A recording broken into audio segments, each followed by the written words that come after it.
اعوذ باللہ من الشیطان الرجیم بسم اللہ الرحمن الرحیم وَإِذَا أَرَدْنَا أَن نُهْلِكَ قَرْيَةً أَمَرْنَا مُتْرَفِيهَا فَفَسَقُوا فِيهَا فَحَقَّ عَلَيْهَا الْقَوْلُ فَدَمَّرْنَاهَا تَدْمِيرًا۔ اور جب ہم ارادہ کرتے ہیں ہم کسی بستی کو ہلاک کر دیں تو اس کے خوشحال لوگوں کو ہم حکم دیتے ہیں، چنانچہ وہ اس میں نافرمانی کرتے ہیں تو بات ان پر ثابت ہو جاتی ہے، پھر ہم اسے برباد کر کے رکھ دیتے ہیں، بری طرح برباد کرنا۔ سورۃ بنی اسرائیل آیا 16۔ وَإِذَا أَرَدْنَا أَن نُهْلِكَ قَرْيَةً، اور جب ہم ارادہ کرتے ہیں ہم کسی بستی کو ہلاک کر دیں، اللہ رب العزت نے فرمایا جب وہ کسی ظالم بستی کو ہلاک کرنے کا ارادہ کرتے ہیں، امرنا مترفیہا ففسقوا فیہا، تو اس کے خوشحال لوگوں کو ہم حکم دیتے ہیں، چنانچہ وہ اس میں نافرمانی کرتے ہیں۔ امر سے تقریری یا تکوینی امر مراد ہے، جیسا کہ فرمایا تو ہمارا حکم رات کو یا دن کو آ گیا تو ہم نے اسے کٹی ہوئی کر دیا، گویا کہ وہ کل جہاں کچھ بھی نہ تھا۔ ہم آیات کو ایسے ہی کھول کر بیان کرتے ہیں ان لوگوں کے لیے جو غور و فکر کرتے ہیں۔ سورۃ یونس آیا 24۔ اللہ تعالیٰ کبھی بھی برائیوں کا حکم نہیں دیتا، اللہ تعالیٰ اس کے خوشحال لوگوں کو تقریری یا تکوینی حکم دیتے ہیں اور وہ اس میں نافرمانیاں کرتے ہیں اور اس میں ان کی سرکشی بڑھ جاتی ہے۔ اس سے مراد مترفین سے مراد مالدار طبقہ ہے جو خوشحال ہوتے ہیں اور جن کو معاشرے میں عزت اور قیادت حاصل ہوتی ہے۔ مترفین آرام طلب ہوتے ہیں، کوئی ان کا ہاتھ روکنے والا نہیں ہوتا، اس لیے وہ زمین میں فساد پھیلاتے ہیں۔ مترفین سوچنے سمجھنے کی صلاحیت کے مالک ہوتے ہیں اور وسائل کی وجہ سے دوسروں پر اثر انداز ہونے کی بھی صلاحیت رکھتے ہیں، کیونکہ وہ دوسروں پر قائد بننے کی قیمت ادا کر سکتے ہیں۔ اور اسی طرح ہم نے ہر بستی میں ان کے بڑوں کو مجرم بنا دیا کہ وہ اس میں مکر و فریب کریں، حالانکہ مکر و فریب وہ اپنے ساتھ ہی کرتے ہیں اور وہ شعور نہیں رکھتے۔ سورۃ الانعام آیا 123۔ تو بات ان پر ثابت ہو جاتی ہے، ان پر عذاب کی بات ثابت ہو جاتی ہے جسے کوئی ٹال نہیں سکتا۔ فَدَمَّرْنَاهَا تَدْمِيرًا، پھر ہم اسے برباد کر کے رکھ دیتے ہیں، بری طرح تباہ و برباد۔ قوموں کی ہلاکت کا فیصلہ خوشحال طبقے کے بگاڑ کے ساتھ منسلک ہوتا ہے۔ جب خوشحال طبقہ اللہ تعالیٰ کے احکامات کی نافرمانی شروع کر دیتا ہے تو معاشرے کے افراد ان کی تقلید کرنا شروع کر دیتے ہیں، اور یوں جب بگاڑ عام ہو جاتا ہے تو اللہ تعالیٰ کی طرف سے ہلاکت کا فیصلہ کر دیا جاتا ہے۔ نوح علیہ السلام کی قوم کے بعد بہت سی قوموں کو اللہ تعالیٰ نے عذاب کے ذریعے ہلاک کیا، مثلاً عاد، سمود اور قوم لوط وغیرہ۔ یہ وہ قومیں ہیں جن کو اللہ تعالیٰ نے سزا دی، کیونکہ جب ان کی بغاوت بہت زیادہ ہو گئی اور ان کا کفر بڑھ گیا تو اللہ تعالیٰ نے ان پر اپنا عذاب نازل کر دیا۔ وَكَمْ أَهْلَكْنَا مِنَ الْقُرُونِ مِن بَعْدِ نُوحٍ وَكَفَىٰ بِرَبِّكَ بِذُنُوبِ عِبَادِهِ خَبِيرًا بَصِيرًا، اور کتنے ہی زمانے کے لوگوں کو ہم نے نوح کے بعد ہلاک کر دیا، اور آپ کا رب اپنے بندوں کے گناہوں کی پوری طرح خبر رکھنے والا، سب کچھ دیکھنے والا کافی ہے۔ سورۃ بنی اسرائیل آیا 17۔ قریشی مکہ کو ڈرایا جا رہا ہے جو کہ نبی کو نہیں مانتے تھے۔ دیکھو اللہ تعالیٰ نے نوح علیہ السلام کی قوم کے بعد کتنی قومیں ہلاک کر دیں۔ قوم نوح کے بعد کی قوموں کی ہلاکت اسی اصول کے تحت ہوئی کہ ان قوموں نے ایسے رہنما بنا لیے جو ان کی غلط رہنمائی کرتے تھے۔ قوموں کی ہلاکت کا سبب یہ بات بنی کہ ان کے لیڈر انہیں حقیقت پسندی کی بجائے جذباتیت کا درس دیتے رہے، اور آپ کا رب اپنے بندوں کے گناہوں کی پوری طرح خبر رکھنے والا ہے، سب کچھ دیکھنے والا ہے۔ اے محمد صلی اللہ علیہ وسلم، تیرا رب بندوں کے گناہوں سے باخبر ہے، ان کا علم رکھنے کے لیے، ان پر نظر رکھنے کے لیے کافی ہے۔ اس سے تیری قوم کے مشرکوں کا حال چھپا ہوا نہیں۔ اللہ تعالیٰ سے زمین میں یا آسمان میں چھوٹا یا بڑا کوئی ذرہ چھپ نہیں سکتا، اس لیے بندوں کو اس سے ظلم کا کوئی خوف نہیں ہونا چاہیے۔ اللہ تعالیٰ ہر ایک کو اس کے اعمال کے مطابق بدلہ دیتا ہے۔ اللہ تعالیٰ کے خبیر و بصیر ہونے سے انسان کو یہ شعور دلایا گیا کہ اللہ تعالیٰ گناہوں کی خبر رکھتا ہے اور ان کو دیکھتا ہے، لہٰذا حساب و کتاب ضرور لے گا۔ من کان یرید العاجلہ عجلنا لہ فیہا ما نشاء لمن نریدو ثم جعلنا لہ جہنم یصلاھا مذموما مدحورا، جو شخص جلدی والی دنیا کا ارادہ کرتا ہے تو اسے ہم اسی میں جلدی کر دیں گے جو ہم چاہیں گے، جس کے لیے ہم ارادہ کریں گے پھر اس کے لیے ہم نے جہنم بنا رکھی ہے، وہ مذمت کیا ہوا دھتکارا ہوا اس میں داخل ہوگا۔ سورۃ بنی اسرائیل آیا 18۔ من کان یرید العاجلہ عجلنا لہ فیہا ما نشاء لمن نرید، جو شخص جلدی والی دنیا کا ارادہ کرتا ہے تو اسے ہم اسی میں جلدی دیں گے جو ہم چاہیں گے، جس کے لیے ہم ارادہ کریں گے۔ جو دنیا کا طلبگار ہے اس کی بھی وہی خواہش پوری ہوتی ہے جو رب چاہتا ہے، اس کی خواہش کو بھی اللہ تعالیٰ جس قدر چاہتا ہے پوری کرتا ہے۔ زائل ہونے والی دنیا کے لیے وہ جو عمل اور کوشش کرتا ہے اسے آخرت سے محروم کر دیا جاتا ہے۔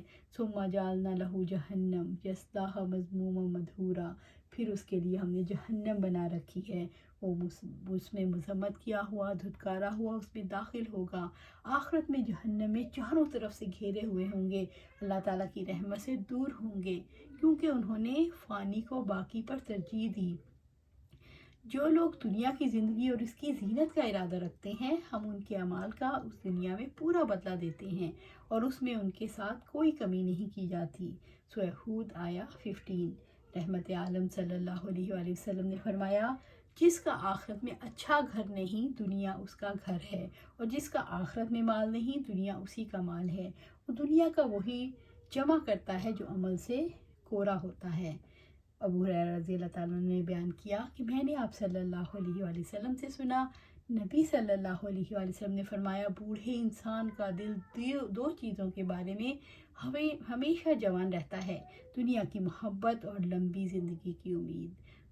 دنیا چاہنے سے مراد دنیا کی زندگی کے فوائد ہیں جو انسان کو نقد ملتے ہیں۔ دنیا چاہنے سے انسان آخرت کی نعمتوں سے محروم ہو جاتا ہے۔ دنیا طلبی کا نتیجہ دائمی طور پر جہنم کا عذاب اور اس کی رسوائی ہے۔ اللہ سبحانہ تعالیٰ ہمیں اس سے بچائے۔ اللہم اجرنا من النار۔ وَمَنْ أَرَادَ الْآخِرَةَ وَسَعَى لَهَا سَعْيَهَا وَهُوَ مُؤْمِنٌ فَأُولَئِكَ كَانَ سَعْيُهُمْ مَشْكُورًا، اور جس نے آخرت کا ارادہ کیا اور اس کے لیے لائق کوشش کی جبکہ وہ مومن ہو تو یہی لوگ ہیں جن کی کوشش ہمیشہ سے قابل قدر ہے۔ وَمَنْ أَرَادَ الْآخِرَةَ، اور جس نے آخرت کا ارادہ کیا، جو آخرت کا گھر اور وہاں کی ہمیشہ رہنے والی نعمتیں حاصل کرنا چاہتا ہے، جو آخرت پر راضی ہے اور اسے دنیا پر ترجیح دیتا ہے، وَسَعَى لَهَا سَعْيَهَا، اور اس کے لیے اس کے لائق کوشش کی جس کی کوشش کی طرف تمام آسمانی کتابوں نے دعوت دی اور جس پر وہ آخرت میں ثواب کے لیے امید رکھتا ہے۔ اللہ رب العزت نے فرمایا، وَأَن لَيْسَ لِلْإِنسَانِ إِلَّا مَا سَعَى، اور یہ کہ انسان کے لیے وہی کچھ ہے جس کے لیے اس نے کوشش کی۔ سورۃ النجم آیا 39۔ جبکہ وہ مومن ہو، وَهُوَ مُؤْمِن، جبکہ وہ مومن ہو، وہ اللہ تعالیٰ اس کے فرشتوں، اس کی کتابوں، اس کے رسولوں اور آخرت پر ایمان رکھتا ہے، ایسا ایمان جس میں شرک کی آمیزش نہیں۔ فَأُولَئِكَ كَانَ سَعْيُهُمْ مَشْكُورًا، تو یہی لوگ ہیں جن کی کوششیں ہمیشہ سے قابل قدر ہیں، یعنی ان کا اللہ تعالیٰ کی اطاعت پر مبنی عمل مشکورہ، یعنی اللہ تعالیٰ کی ہاں ان کا عمل مقبول ہوگا، ان کے ساتھ وہ دنیا کے حصے سے بھی محروم نہیں ہوں گے، یہ اللہ تعالیٰ کا فضل اور اس کا احسان ہے۔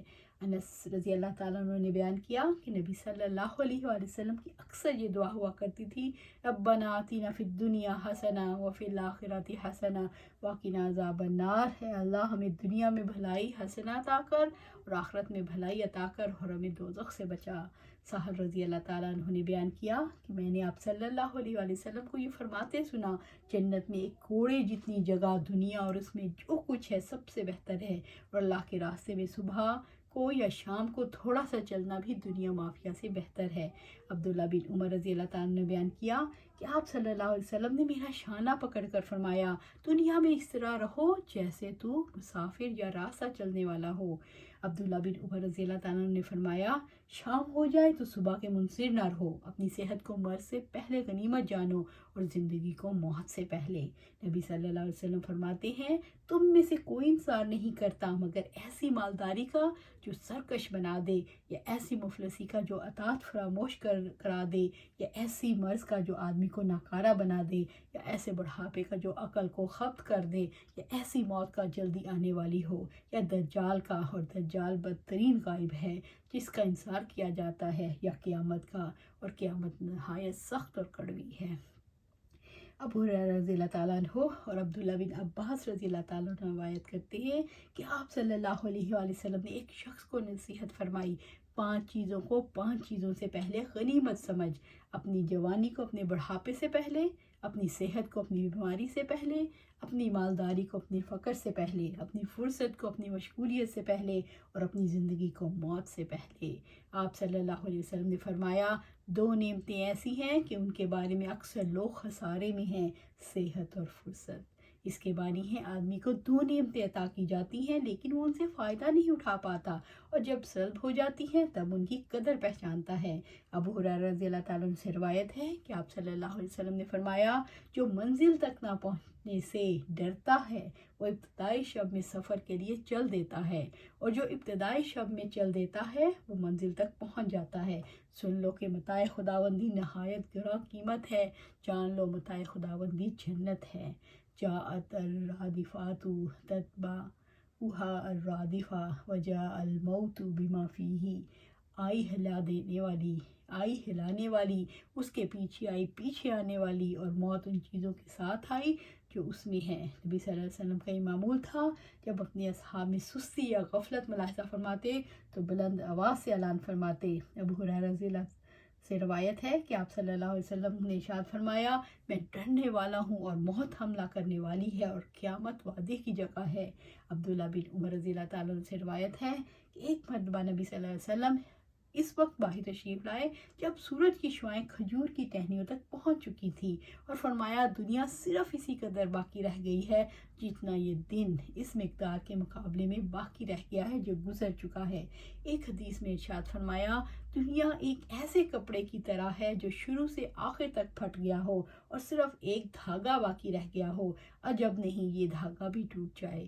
جابر رضی اللہ تعالیٰ عنہ کہتے ہیں کہ آپ صلی اللہ علیہ وسلم جب خطبہ کے دوران قیامت کا ذکر فرماتے تو آپ کی آواز بلند ہو جاتی، رخسار مبارک سرخ ہو جاتے، گویا آپ کسی لشکر سے ڈرا رہے ہوں۔ فرماتے، صبح بھی گزری اور شامیں بھی گزری، میں اور قیامت دونوں اس طرح بھیجے گئے جیسے یہ ارشاد فرما کر آپ دونوں انگلیاں ایک دوسرے سے ملا لیتے۔ آخرت کو چاہنے سے مراد اس دنیا کے بعد آنے والی دنیا کے فائدے کو اختیار کرنا۔ ان لوگوں کی کوششیں قابل قدر ہوں گی جو غیب کے حقائق کو اہمیت دیتے ہیں، جو حق پرستی کا راستہ اختیار کرتے ہیں، جو صبر کے ساتھ زندگی گزارتے ہیں۔ اللہ سبحانہ تعالیٰ ہمیں بھی ان میں شامل کر جو غیب کو سمجھتے ہیں، غیب کو اہمیت دیتے ہیں، جو حق پرستی کا راستہ اختیار کرتے ہیں، اور جو صبر کا ساتھ دیتے ہیں۔ کُلًّا نُمِدُّ هَٰؤُلَاءِ وَهَٰؤُلَاءِ مِنْ عَطَاءِ رَبِّكَ وَمَا كَانَ عَطَاءُ رَبِّكَ مَحْظُورًا۔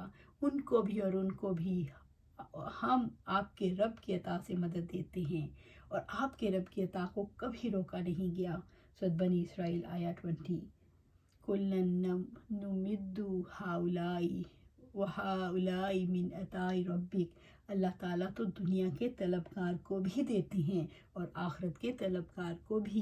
وہ ہر ایک کی مدد فرماتے ہیں اور ہر ایک کی صلاحیت کے مطابق یا سعادت اور شقاوت کے مطابق اور نیت کے مطابق دین اور دنیا عطا کرتے ہیں۔ وَمَا كَانَ عَطَاءُ رَبِّكَ مَحْظُورًا۔